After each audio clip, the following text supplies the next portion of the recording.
So today I'm going to be talking about the religion in the first part of the Tudor period, so Henry VII and Henry VIII, covering from 1485 to 1547. So yeah, let's get started. First of all, Henry VII. Now Henry didn't really pass any major doctrines like involving the church, so there's no major policies we need to know, but we do need to know the role of the Catholic Church. It was a way of maintaining control in the country, and it catered for the spiritual needs of the people. It also played an interesting and important political role in both domestic and international affairs. It provided opportunities for employment and social advancement. Senior churchmen had great political power, and this is more exemplified not by anyone in Henry VII's period, but by Wolsey. He rises to the church and ends up being Lord Chancellor or Chief Counselor, however you decide to call it. Then, so the Catholic Church itself, well, all English people at this point during Henry VII belonged to the Catholic Church, which was under the spiritual leadership of the Pope. Martin V was the Pope, and he declared that Henry VII was head of the Church in England. Now, it's one thing when the Pope declares you head of the Church in England. It's another thing when you declare yourself head of the Church in England. Well, what is the Church's social role? Well, the Church brought people together, and laymen would create a confraternity in order to provide for masses or funeral costs of other members of said confraternity. They would also help maintain the church and donate to charity and to socialize, essentially. As a parish, they would also take part in this practice of beating the bounds on Rogation Sunday to try and protect the parish. Also, people would donate to rebuild the churches and leave money to the parish church in their wills, as well as leaving money in foundation for charities. And individual religious experience became even more important in the 15th century with the writing of mystics. And then there was this movement called the Lollards, which followed the teachings of John Wycliffe, or however you pronounce that. And they thought it was important to understand the Bible. And they wanted this Bible to be translated from Latin to English. It was kind of skeptical about transubstantiation, and it viewed the Catholic Church as corrupt. And by the late 15th century, so by the time Henry came to the throne, the Lollard movement was relatively in decline. Now, you can see that the values, they do share some values with what would be the Protestant Church, especially under Henry VIII. So that is essentially like Henry VII. There's really not that much to go on in terms of religious policies under Henry VII, so here comes the big one, Henry VIII. Well, Henry VIII, his religious policy is dominated by the king's great matter, and this is involving his succession. Well, what is Henry's children's situation by this point? Well, Mary was born in 1516. Mary would go on to be Mary I. And Catherine, his wife, had many stillborns, and Prince Henry, who would sadly die after 7 weeks. When Prince Henry was born, a huge joust tournament was put in place. Huge celebrations were made because an heir had been born, but he died not that long after that. Then there was Henry Fitzroy, the Duke of Richmond, which was the son of his mistress Bessie. And he also had an affair with many others, most notably Mary Boleyn. Well, what is the king's great matter? Well, it was his need to secure an annulment to the marriage of Catherine of Aragon. By the way, Henry was quite religious in the 1520s, even being named Defender of the Faith by the Pope in 1520. So that's interesting. Well, he was desperate for a son because he wanted to avoid problems with succession. There had not been an English queen. Empress Matilda had been a queen like a few centuries back, but there had not been a solid English queen, and so he knew there would be problems if Mary would have to be the heir to the throne, so he wanted to make sure he had a son and avoid any problems. And actually, legitimately considering legitimizing Fitzroy. But that brought about many problems because it wasn't a legitimate heir. Also, from 1927 to 1929, he engages Wolsey to try and negotiate with the Pope to annul it on the grounds that it wasn't legal. And I will get into this in a second. Charles V was the Holy Roman Emperor at this point, but because of this, because the Pope was under the influence of Charles V, who was Catherine of Aragon's nephew, the Pope refused to grant the annulment. And he argued that he couldn't do this because the previous Pope had issued a dispensation for the marriage. After many, many court hearings and discussions, the Pope refuses. So Henry said, okay, if I need to get a divorce, I can just break away from the church and get a divorce that way. It's a long way around, but if it could still get me the divorce, why not do it? So the first thing he does is the legatine court. And this is one of the ways he engages Wolsey to try and negotiate the divorce. Wolsey, by this point, was papal legate. He was named papal legate in 1518. And so Henry thought that, well, if anyone could grant him the divorce, it would be Wolsey. Well, in January 1528, France and England declare war on Charles V. Now, the Pope wouldn't let Wolsey issue any ruling in Henry's behalf because the Pope was under the influence of Charles, and also Wolsey was papal legate, so he had to do what the Pope says. And he couldn't, and so papal legate would allow him to pass do stuff in the name of the Pope, but if the Pope said no, then he had to that was it. He couldn't do much else. But the Pope does, instead of not doing anything, send Campeggio, who was another papal legate. In June 1528, so a few months after this, there's an outbreak of the sweating sickness, sending Anne Boleyn away from London. She gets the disease, but she passes it, and Henry himself goes into quarantine. Not that far from what we're living through now. And Wolsey sees this as an act of God, God wants Anne Boleyn to be moved away and Henry to stay with Catherine of Aragon. Then a few months after this, on the 22nd of October 1528, Campeggio finally opens the proceedings. He has a papal bull allowing him to make a decision that the Pope said, okay, here's the papal bull. If you consider the divorce should be granted to Henry, you can give it. You have the power. But you have to decide. But Wolsey fails in getting this for Henry. So what did Henry argue? Well, his theological argument is entirely based on the book of Leviticus, section 20:21. There is a line in the book that says, if a man takes his brother's wife, Catherine was married to Henry's brother Arthur before Arthur died in 1502, well, it is an unclean thing. They shall be without children. Now, this didn't exactly fit Henry because he did have a child, Mary. So he found a Hebrew original that specified sons and used that. So he used it, hey, look at the Bible. It says I can't really have sons and I need a son. So, also it's an unclean thing, so you should probably do the divorce. So, yeah.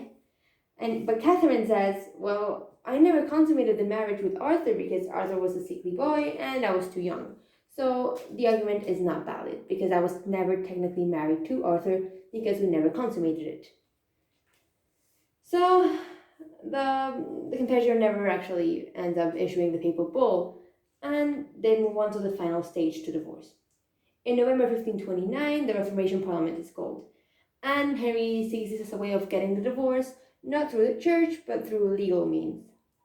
In January 1530, by this point, Wolsey had fallen from power, and I think he was probably dead by this point. Well, Anne Boleyn's brother, he travels to the Pope and to Charles, and begs them, please, grant him the divorce. I want my sister to marry the king. And the Pope's like, no, why would we do that? So he also fails. Then in September 1530, Fox and Cranmer present a theory with evidence that there were historical precedents to annulment, so why shouldn't Henry be granted one? By September 1530, the English Church was majorly in control of the under the control of the monarchy, and Henry therefore controlled his marital affairs. So by this point, he could get a divorce if he wanted to. Then in February 1531, Henry was now recognized as supreme head of the church in England as far as the law of Christ allows. Now, that is important, and I'll get to that in a second. Then in May 1532, he passes the submission of the clergy to the power of the king. December 1532, and gets pregnant after a holiday in France. Now, Henry can't exactly have a child with Anne Boleyn and make him a legitimate heir if they're not married. So he marries her in January of 1533. Archbishop Cranmer does the ceremony, and they're now married. Now, by this point, he is married to Anne Boleyn and Catherine of Aragon. And then in April 1533, Cranmer officially rules that Henry and Catherine's marriage was invalid all along, so he grants the annulment and makes it legal, makes the marriage between Henry and Anne Boleyn legal. So now Henry was officially married to Anne Boleyn. So, the Reformation Parliament. The context, well, from 1529 onwards, Henry had begun to build pressure on the church to grant his demand for a divorce.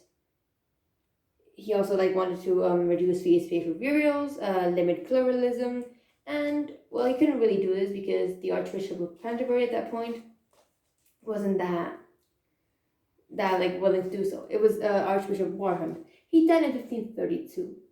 Fun fact: Wolsey got all the stages in all the posts in the church except Archbishop of Canterbury, and he died before Warham died, so Warham kept the post. Well, by 1531, before Warham died, he had threatened to charge all clergy with premunire. He had demanded a large fine from the church. He had demanded he be recognized as the head of the church in England. Now, note how by this point he didn't demand to be the head of the Church of England, just the church in England. And he appointed Cranmer as the new Archbishop of Canterbury once Warham died. Now, one thing is the Pope saying, "Oh, you can be head of the church in England, you're under my religious guidance, but you're head of the church." And the other thing is Henry saying, "I want to be the head of the church in England and do whatever I want." There's a difference. So Cranmer, he was more flexible in his religious outlook than Warham. He was progressive, supported the divorce, and was interested in these new humanist ideas coming from the continent. He performed the marriage ceremony for Henry and Anne Boleyn, and even before Henry was actually divorced from Catherine. And he worked with Cromwell on the Restoration Parliament. Now, technically, Henry did not get divorced from Catherine of Aragon. The marriage was annulled. Anyway, the changes in this Reformation Parliament. First, we have the Act of Pardon in 1531. Henry VIII would accept the apology of the clergy for not helping him get the divorce. He got the church to agree to pay a fine. Canterbury, they paid £100,000, which at the time is a lot, but now with the exchange rate, that's huge. Then it formally recognized Henry as head of the church in England as far as the law of Christ allows, which was a kind of reconciliation between the church and Henry, but this addition made by Fisher, it meant that the clergy could still consider the Pope as their head of the church, and so it allowed them to maintain a religious conscience. Then we have the submission of the clergy in 1532, in which the clergy accepted Henry's ability to veto all their legislation. Now, this is just submission of the clergy, not any act. This is a general submission. And further diminished the power of the church and gave Henry control over canon law, so control over what the church could pass. Then we have the Act of Restraint of Annats passed that same year. Henry used to get from Rome what he wanted by reducing their income. And now Henry also had the right to appoint bishops. Bishops who disobeyed could be charged with premunire, and it increased Henry's autonomy. And annats, by the way, these are payments to Rome and are usually approximately 1 year's salary. So he stopped these payments to Rome. Then we have the Act of the Submission of the Clergy of 1532. Now, this is an official act restating the submission of the clergy mentioned above. Henry was now firmly in control of all convocation of the clergy, and even gains public approval of this law, and he gains approval for the submission, but now also gains approval for the law. Thomas More, who was Lord Chancellor at the time, he couldn't do this, so he quit. He resigned and led the way for Cromwell to take over. And then Cromwell, he supervised all further changes in the Reformation Parliament. Then we have the Act of Restraint of Appeal, 1533. This was a really clever act, and it meant that people who lived in England could no longer appeal to the Pope, to Rome, on any religious matters. So now Henry had a final say in everything of the church. It increased his religious power. It actually really helped because he stopped Catherine of Aragon from appealing to Rome on divorce matters. So Catherine could now no longer complain to the Pope. Then we have the Dispensations Act of 1534, which completely sidestepped Rome. It stopped all remaining payments and passed all power to decide church law to the Archbishop of Canterbury. So Henry could do it, but he said, "Yeah, I can't be bothered with this. Here, Cranmer, you can do it." And now all power of the church in England was now in hands of Henry VIII. Then we have the First Act of Succession, passed in 1534, which basically stated that as a result of this divorce or this annulment, Mary is now pronounced illegitimate and is removed from succession, which meant that the children of Anne Boleyn would inherit the crown of England. Now, this didn't matter if the children of Anne Boleyn were boys or girls, so he married Anne Boleyn in January 1533, made it legal in April 1533, and Elizabeth was born in September of that year. This meant that even if Anne Boleyn did not have any other sons, it would be Elizabeth who would inherit the throne, not Mary. And even many people at court had to swear an oath to accept change in succession. Most notably, Fisher and More, they said, "No, we're not signing an oath. We're not swearing this. We do not accept this." And so far, nothing could be done. Then the Act of Supremacy was passed, which now declared Henry as supreme head of the Church of England, so officially stating how it was a separate church, and made Cromwell Vicar General, which was a new invented title that was made to help, to state that Cromwell now officially helped Henry run the church, and it really formalized the break from Rome. Then the Act of First Fruits and Tenths was passed in 1534, which meant that all papal taxes were now paid to the crown. Now, it does not mean there were any remaining payments to Rome. It meant that all payments to Rome that had been paid before would now go to the crown. It was kind of ironic that these payments were acceptable to be paid to the crown when they were completely unacceptable when they were paid to Rome. The hypocrisy. And it's basically Henry's way of asserting his financial position and his power. So first fruits, these are the first payments for a religious post, and tenths are 1/10 of the church's income. Then you have the Treason Act, which meant that any criticism of Henry and his policies was now considered treasonable, and it created fewer noble families now, because people like More and Fisher had refused to swear the oath of succession. They were now charged with treason, and with this law, they were executed. It was a really clever end to the session of Parliament because any further discussion could be stopped, and if any member of Parliament wanted to continue the discussion, well, they could be executed, so that was not a problem anymore. It was kind of a clever way. But it wasn't really used on common folk, it was mainly on influential men who really posed a danger to religious doctrine. So there are four stages in the implementation of the church doctrine religious Reformation Parliament. First stage was to attack the church to weaken its resistance. So 1530 to 1532, all attacks on the church were to weaken it, to make it easier to attack.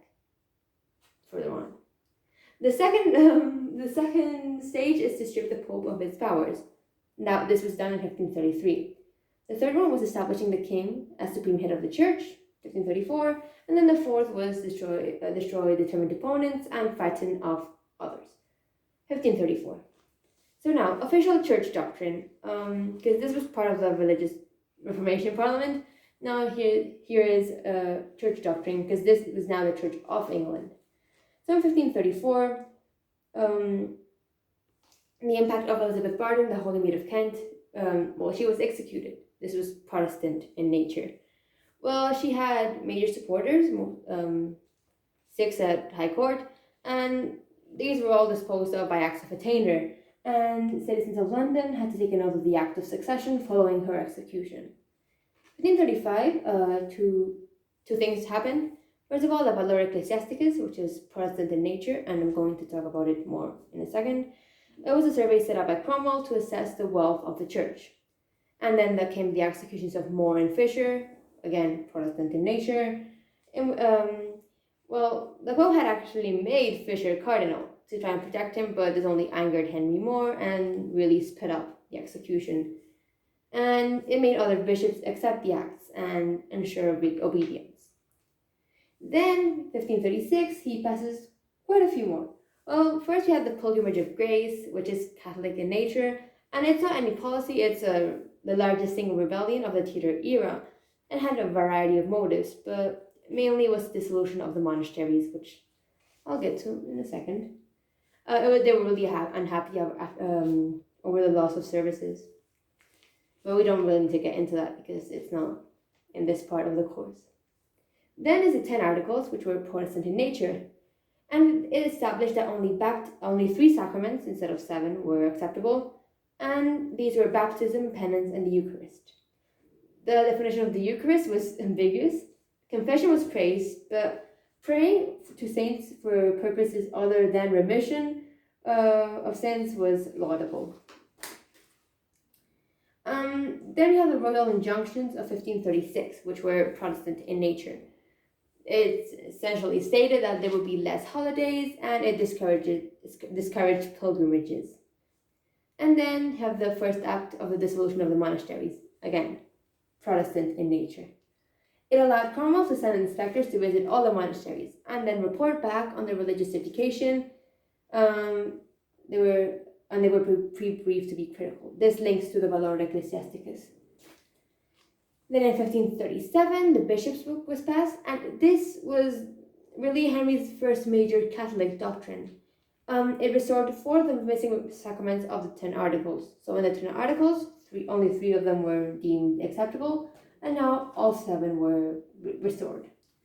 Then in 1536, he passed the Royal Injunctions of 1538, He passed the Royal Injunctions of 1538, which were Protestant in nature. These said that pilgrimages and veneration of relics and images were condemned as works devised by men's fantasies. And any member of the clergy who upheld these values were required to publicly apologize and even quit the church. Then there was also the Bible in English, which was Protestant in nature. It meant that every Bible was now in English. One should be available at every church, and it was because everyone should be able to read the Bible. Everyone should have access to it.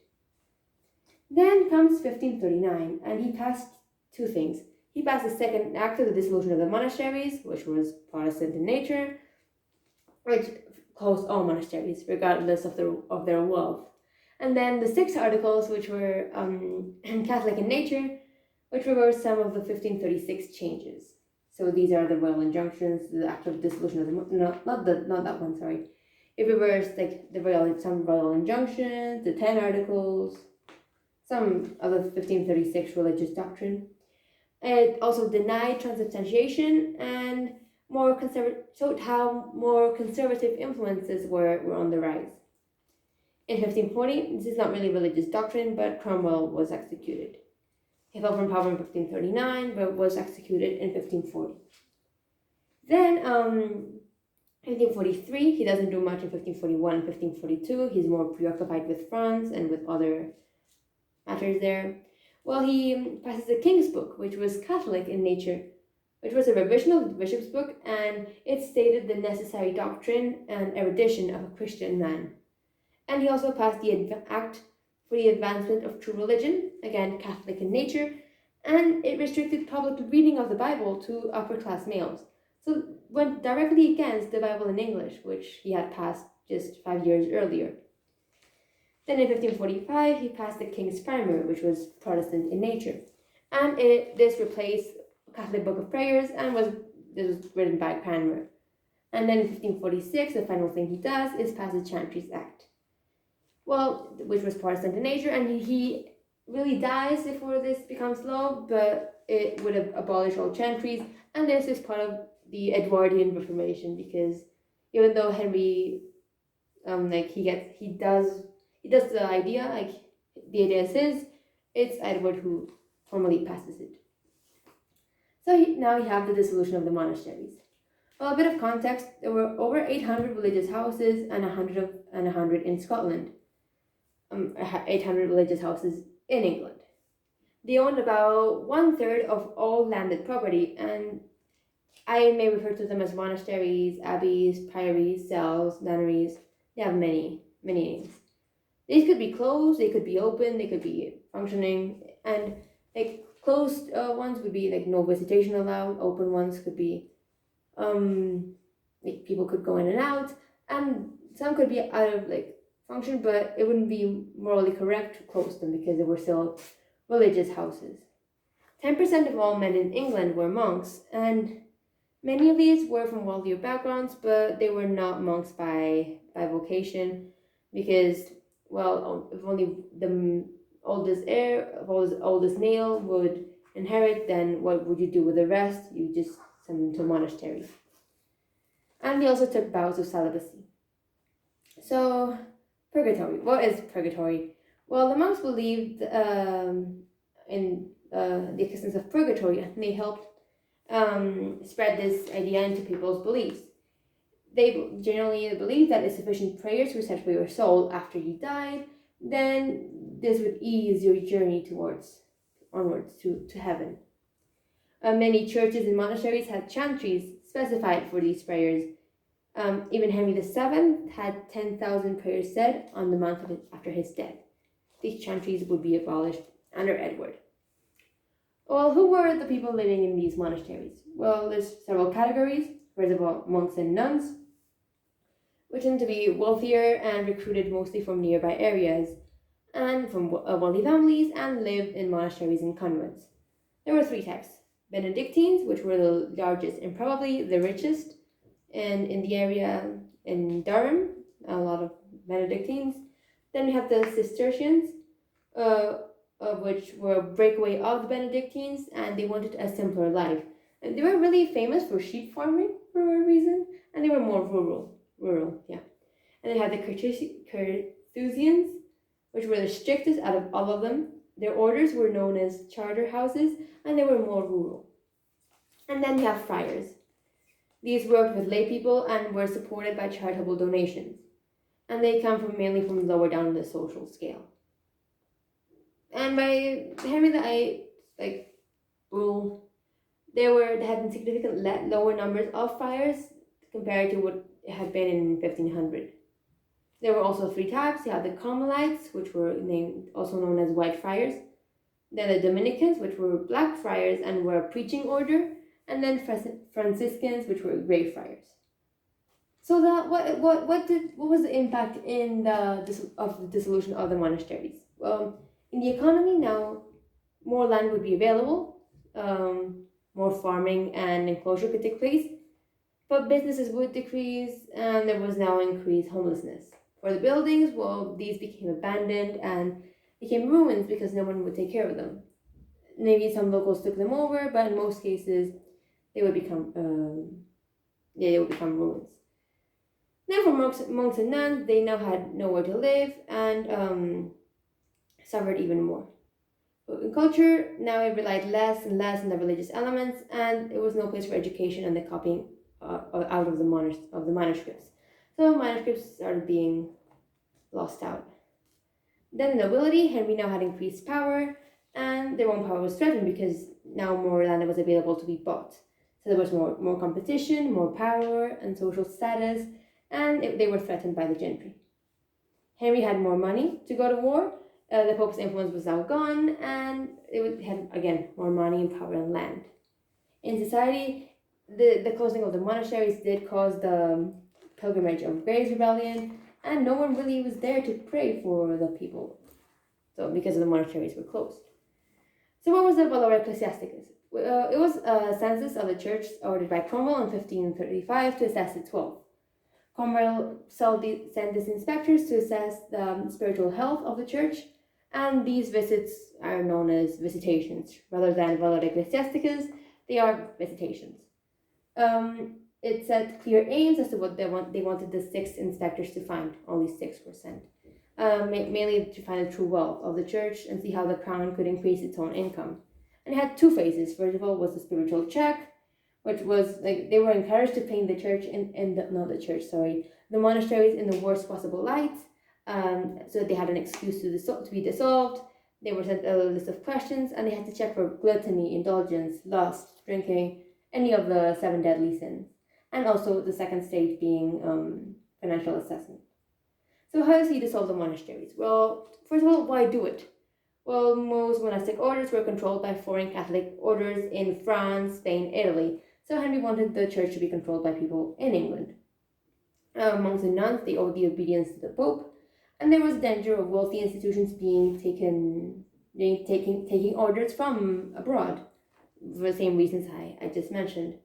For many reformers, like Cromwell, they represented the wealth from the corruption of the Catholic Church. And their wealth could be a valuable source of income, especially if there was a threat of Catholic invasion. If they closed the monasteries, they could get money to face that threat. The process was in 1533, Henry announced his intention of dissolving the monasteries. In 1534, the first official proposal was made. 1535, the Valor Ecclesiasticus. 1536, the act of dissolution of the lesser monasteries. 1537, the monasteries' voluntary surrender. 1538, 202 remaining monasteries would be dissolved in the next 16 months. 1539, the act for the dissolution of the greater monasteries was passed, and then in 1540, Waltham Abbey, which closed, and that was the last monastery to go. So the acts for the dissolution of the lesser monasteries, well, these closed those which had an income of lower than 200 per annum. Also hurt the pensions of monks. They said that this would strengthen larger monasteries, and it was presented as a form of reforming and improving standards, and allowed Henry the possibility of accepting some money. And then the act for the dissolution of the greater monasteries confirmed what already had happened, and by this point, if there were any monasteries remaining, these would all be closed. So a quick overview: by 1530, 800 religious houses, which had existed, had been 800 religious houses which had existed for over 5,000 years, and there were around 9,000 people in religious orders. And by 1540, so by the end of this process, all monasteries had been dissolved. The crown income had been raised from 120,000 per year to 250,000, so more than doubled. And by 1547, the year Henry died, 1.3 million pounds had been raised for the crown during this closure of the monasteries. So that is it. That is religion under Henry VII and Henry VIII. So that is, Thank you for watching. Bye.